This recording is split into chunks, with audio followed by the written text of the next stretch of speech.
Hey everybody, this is comedian Big Jay Oakerson, and you're listening to The Barn.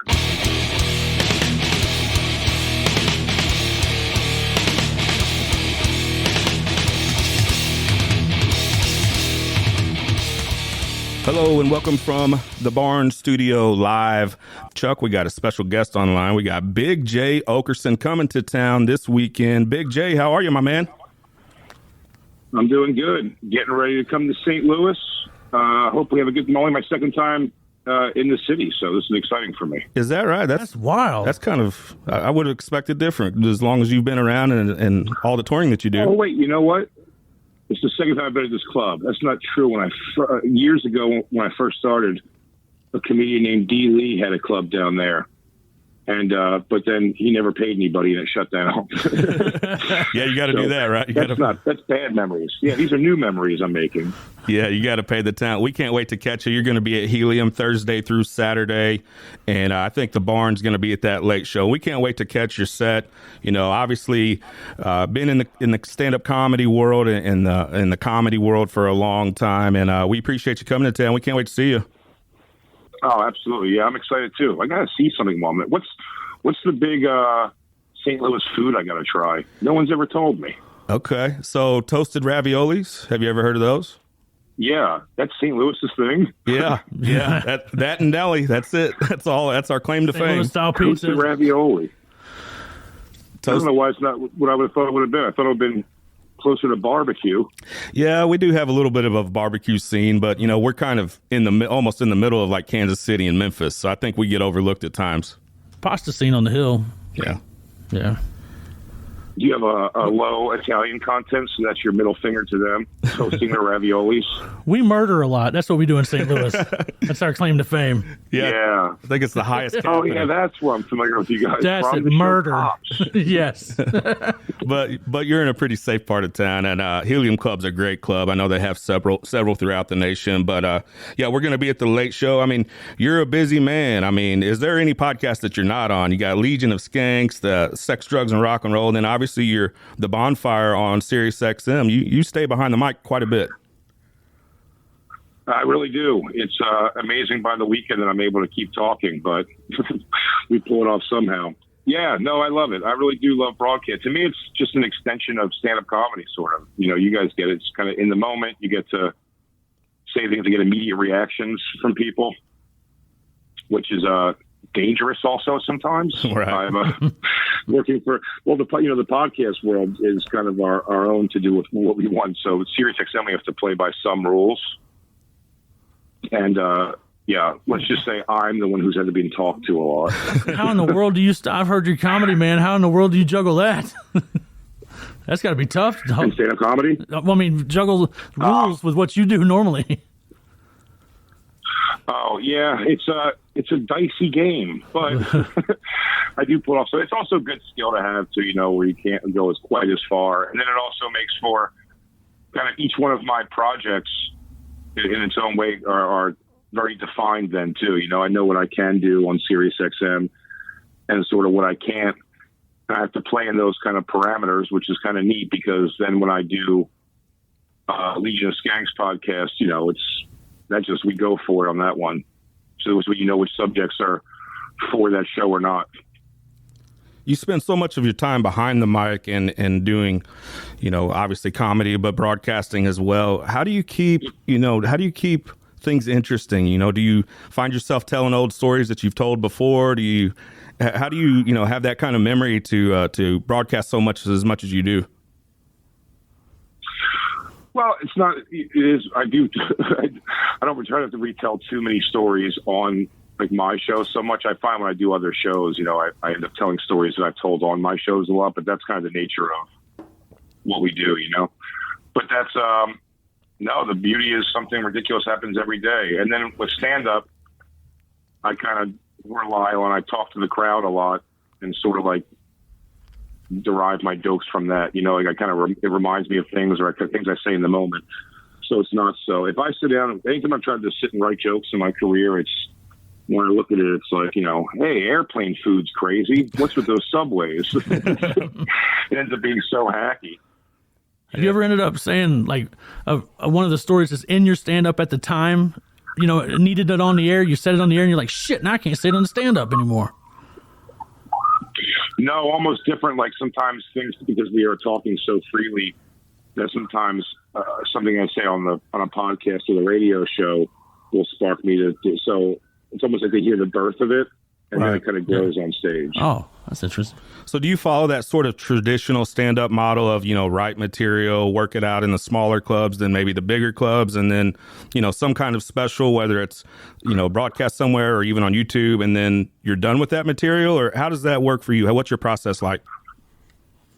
So for me personally, I have a special coming out in April that I shot at our festival, Skankfest in Vegas. And that's going to be on YouTube. I mean, which seems to be, again, I've been doing this for a long time too, so I'm trying to learn what the new things are and a YouTube special wasn't a thing when I started to even to look to achieve. Yeah. And now it's like, it's almost a way to do it. You self-produce things now. But as far as I sitting down and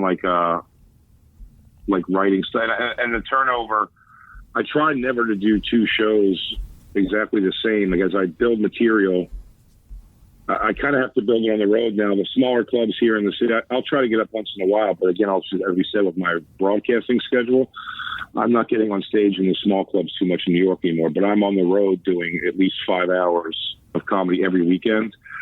And my crowd that I've kind of cultivated, which is great, like they like that I go up there and I play around with the audience most of the show and try to find it through that. And then, each show I'll do like a handful of, a couple of the jokes that I have, like newer things, and I try to space them out. Because when I was, for years and years, I was kind of just tucked away at the clubs in New York doing, just the weekend and weekday spots in the city, which is great that I had the access to that, but I wasn't on the road at all. And I would see the staff of those clubs with the comics who were there like me all the time, like getting so tired of and mouthing the words of people's jokes they've heard 1,000 times. Oh, wow. And that used to scare me to I'm like, oh man, the staff's so nice to me. I hope they don't just, talk bad about me behind my back like that or mouth the words of my jokes. So then I started going to just, doing crowd work on those sets and kind of finding new things from there and picking a story to tell and everything else, just kind of making it fresh on the spot. And I think the crowd's kind of appreciated that. I kind of have like I said, I find I'm to myself at least, much funnier on the fly than heavily prepared. Yeah. With all the podcasting and the YouTube and even the TikTok stuff, it seems like stand-up comedy's changed over the years. Some of these guys that are playing some of these clubs, they're, I would say, mostly known for some of their TikTok material and their, very short material. Is that weird for you to see, kind of coming from a little bit of the old school to seeing what it's like now? And how do you adjust to some of those newer trends? It's hard. It really is. It's one of the hardest things. All social media kind of happened within my career, which is interesting. Kind of watch it.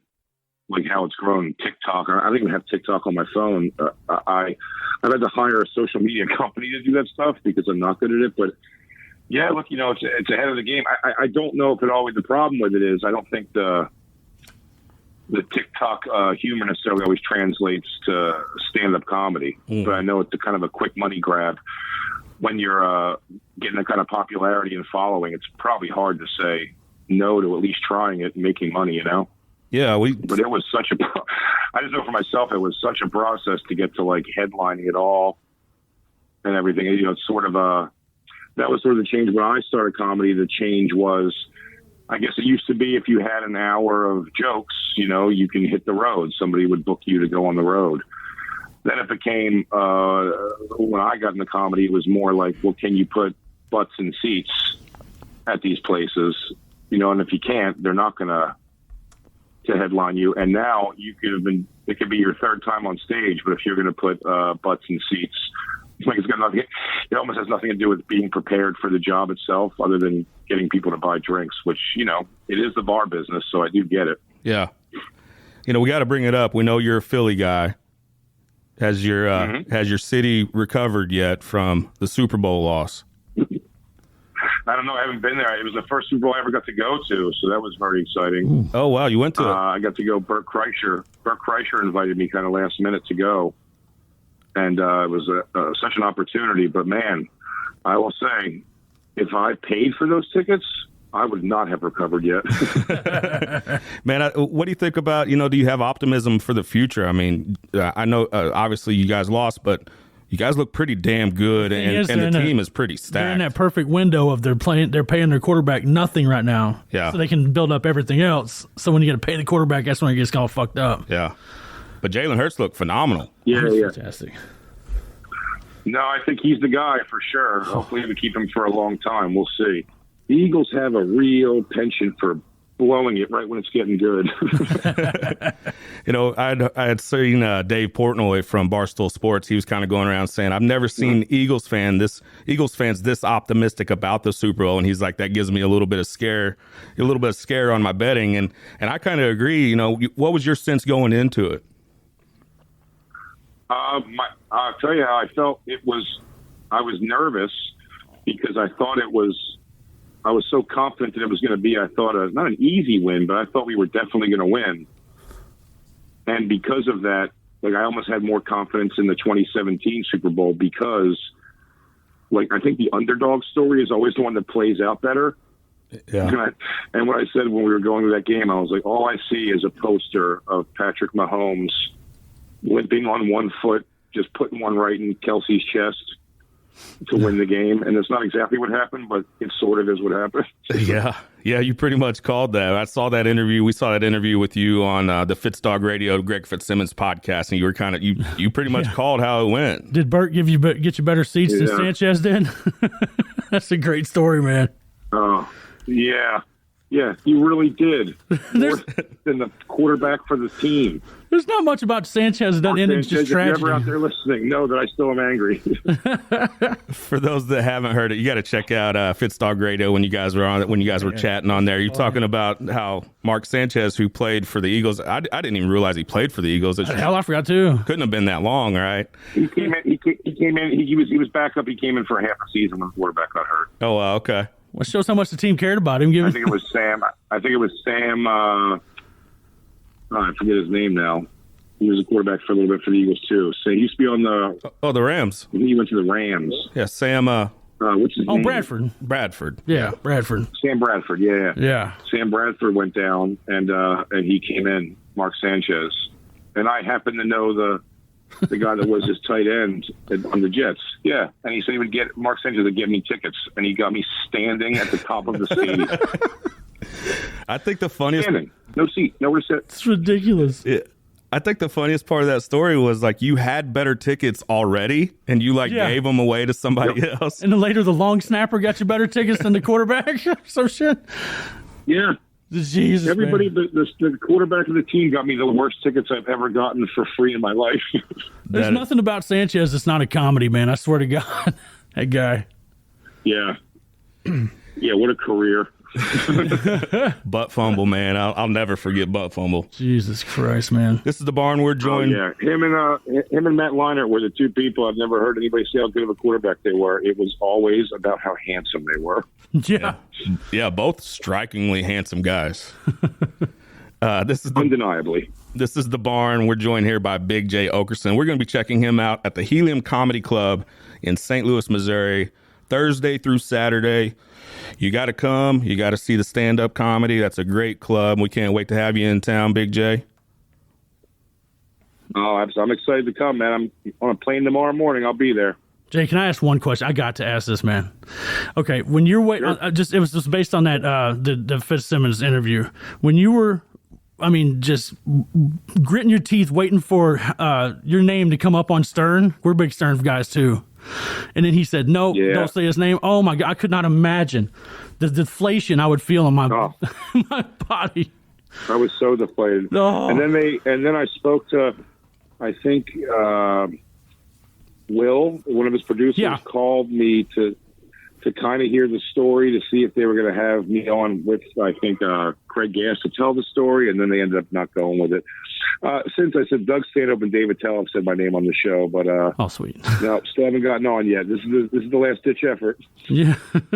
And you do the Bonfire, your Comedy Central radio show, Sirius XM 95. You're in the building, right? Is it different now? No, it's Faction Talk. We're on Faction Talk now. Faction Talk 103. Okay, sorry about that. I'll edit that out.